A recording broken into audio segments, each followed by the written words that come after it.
अगला हमारा जो है एक्सरसाइज है। तो अगली एक्सरसाइज पढ़ने से पहले हम जो है क्लास 7 सब्जेक्ट मैथ में हम देखेंगे। एक्सरसाइज 1.2 देखने से पहले हम इसमें जो है कुछ प्रगुण दिए गए हैं, इनको समझना बहुत आवश्यक है, इनको समझना बहुत ज़रूरी है।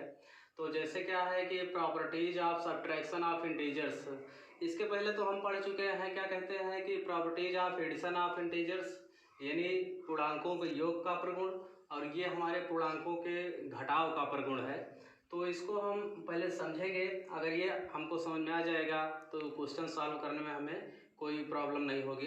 तो क्या कहते हैं properties of subtraction of integers, तो पूर्णांकों के घटाव का प्रगुण जो है, इसमें फर्स्ट नंबर में आता है क्लोजर प्रॉपर्टी। क्लोजर प्रॉपर्टी तो हमारा जो है properties of addition of integers में था, क्लोजर प्रॉपर्टी उसमें भी थी। तो उसमें क्या कहते हैं, the sum of two integers is always integer.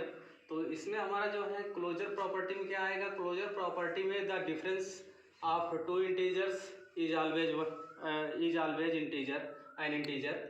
तो क्लोजर प्रॉपर्टी में जैसे क्या कहते हैं कि जैसे किन्हीं दो इंटीजर्स को जो है हम यदि डिफरेंस निकालते हैं किन्हीं दो इंटीजर्स का, जैसे यदि दिया गया है एज, जैसे हमारा दिया गया फर्स्ट वाला इंटीजर ए और क्या कहते हैं इंटीजर बी, दो इंटीजर्स दिए गए हैं।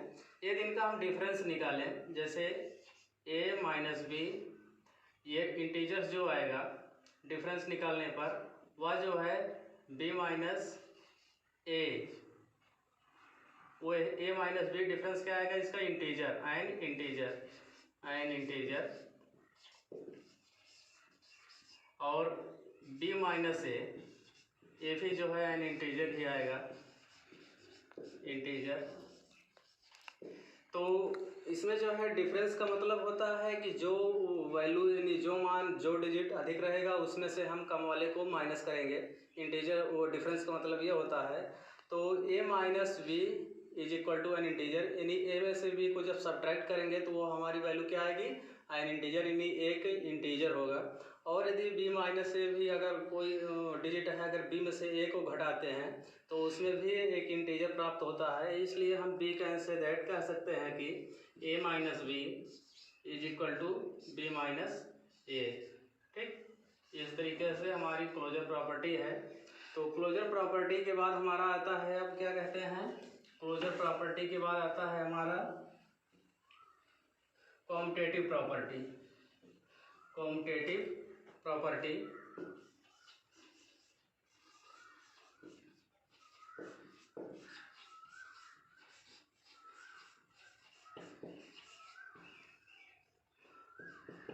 सेकेंड नंबर है हमारा कॉम्यूटेटिव प्रॉपर्टी। तो कॉम्यूटेटिव प्रॉपर्टी मीन्स होता है क्रम विनिमय प्रगुण, क्रम विनिमय प्रगुण। तो क्या कहते हैं, जब हमारा वो प्रॉपर्टीज आप हम पहले पढ़ रहे थे जो उसमें क्या कहते हैं प्रॉपर्टीज ऑफ एडिशन वाले में, तो एडिशन में उसमें क्या था कि ए माइनस बी क्रम को बदल दिया जाता है, जो दो इंटीजर्स थे उनके क्रम को चेंज कर दिया जाता था। यानी ए माइनस बी है और बी माइनस ए अगर इसको कर दें, बी माइनस और ए प्लस बी है, अगर इसको बी प्लस ए कर दें तभी जो वैल्यू प्राप्त होगी ए प्लस बी की, वही वैल्यू बी प्लस ए की भी प्राप्त होगी। यानी दोनों का जो है रिमेन सेम आता है। तो हम इसमें क्या है, इसमें जो है यह प्रॉपर्टी फॉलो नहीं करती है। यानी ए माइनस बी अगर इसके क्रम को हम चेंज करते हैं बी माइनस ए करते हैं तो यह जो है इसके बराबर नहीं होता है। इसलिए A minus B does not equal to B minus A. इसमें कहने का तात्पर्य हमारे कॉम्यूटेटिव प्रॉपर्टी में यह है कि कॉम्यूटेटिव प्रॉपर्टी में होता है क्रम विनिमय प्रगुण। क्रम विनिमय का मतलब क्रम को चेंज कर देना, यानी उसके आर्डर को बदल देना। तो A minus B is does not equal to B minus A, यानी ए माइनस बी की जो वैल्यू प्राप्त होगी वह बी माइनस ए की वैल्यू के बराबर नहीं होगी। ठीक, इस तरीके से हम कॉम्यूटेटिव प्रॉपर्टी को समझते हैं। तो अगली प्रॉपर्टी है इसमें हमारी जो है देखेंगे associative property. Property number 3 associative property. Associative property number 3 है हमारा associative property. Associative property means होता है साहचर्य प्रगुण। एसोसिएटिव मीन्स क्या होता है? साहचर्य प्रगुण। तो इसमें जो है घटाव के प्रगुण में जो हमारा रहता है, क्या कहते हैं, ग्रुपिंग, इसके ग्रुप को चेंज कर देंगे। यदि जैसे 3 इंटीजर्स हमारे दिए गए हों, integer number first A B और सी, 3 इंटीजर्स दिए गए हों, अगर हम 2 इंटीजर्स को एक ग्रुप में रख करके और तीसरे वाले इंटीजर्स को माइनस करते हैं, तो जो वैल्यू यहाँ पर आता है, जो मान प्राप्त होगा वह जो है कुछ भी हो सकता है। जैसे डिजिट में दिया रहे तो कोई भी यहाँ पे इंटीजर प्राप्त होगा, इंटीजर। और यह जो है अगर इसी ग्रुप को हम चेंज कर दें, ए को बी के साथ ना रख करके, यानी बी को जो है सी के साथ कर दें, बी माइनस सी और माइनस ए कर दें,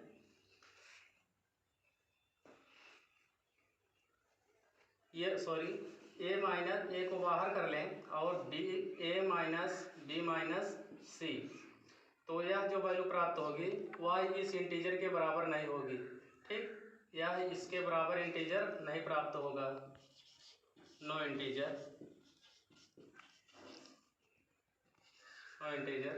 तो इसको हम कह सकते हैं कि A minus B minus C does not equal to A minus B minus C.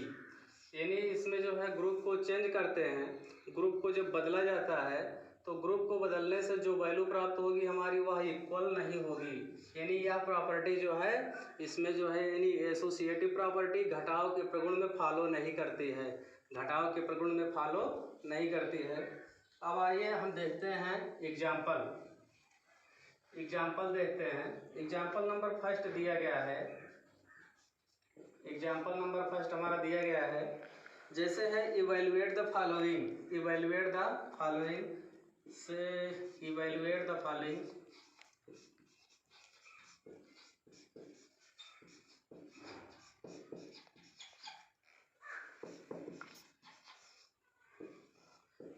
Evaluate the following. और क्वेश्चन में दिया गया है 756 माइनस, फिर उसके बाद दिया गया है ब्रैकेट में माइनस 256, ब्रैकेट में दिया गया है 256। तो इसको कैसे हम सॉल्व करेंगे, इसको हम कैसे जो है इसका आंसर सॉल्यूशन निकालेंगे। तो जैसे दिया गया है 756 लिखेंगे और देखेंगे कि माइनस, उसके बाद ब्रैकेट में माइनस 256 है, तो इस माइनस का इस माइनस में मल्टीप्लाई हो जाएगा, यानी माइनस माइनस प्लस हो जाएगा, तो 256। और यहाँ पर देखिए ये प्लस हो गया हमारा। अब प्लस हो गया तो इसको हम ऐड कर लेंगे, ऐड करने में हमारी वैल्यू आ जाती है, क्या कहते हैं, 1012 आ जाता है। तो 1012 हो गया। इस तरीके से हम क्वेश्चन को सॉल्व कर लेंगे। और हमारा अगला क्वेश्चन आता है एग्जाम्पल नंबर 2। एग्जाम्पल नंबर 2 में दिया गया है, देखेंगे हम एग्जाम्पल नंबर 2। एग्जाम्पल नंबर 2 में दिया गया है let A equal to minus 70 comma B equal to 50 and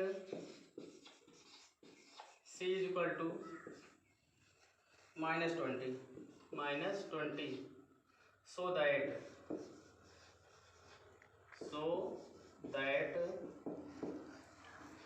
so that इसमें दिया गया है ऑप्शन ए में A minus B does not equal to B minus A.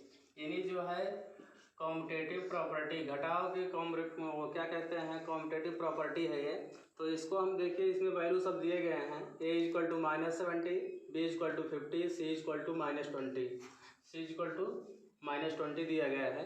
तो इसमें हम जो है देखेंगे A minus B does not equal to B minus A. तो सबसे पहले हम क्या करेंगे, सबसे पहले हम निकालेंगे ए माइनस बी का मान, यानी ए माइनस बी की वैल्यू कितनी होगी, ए का मान दिया गया है माइनस 70 और उसके बाद माइनस, फिर बी की वैल्यू कितनी दी गई है 50।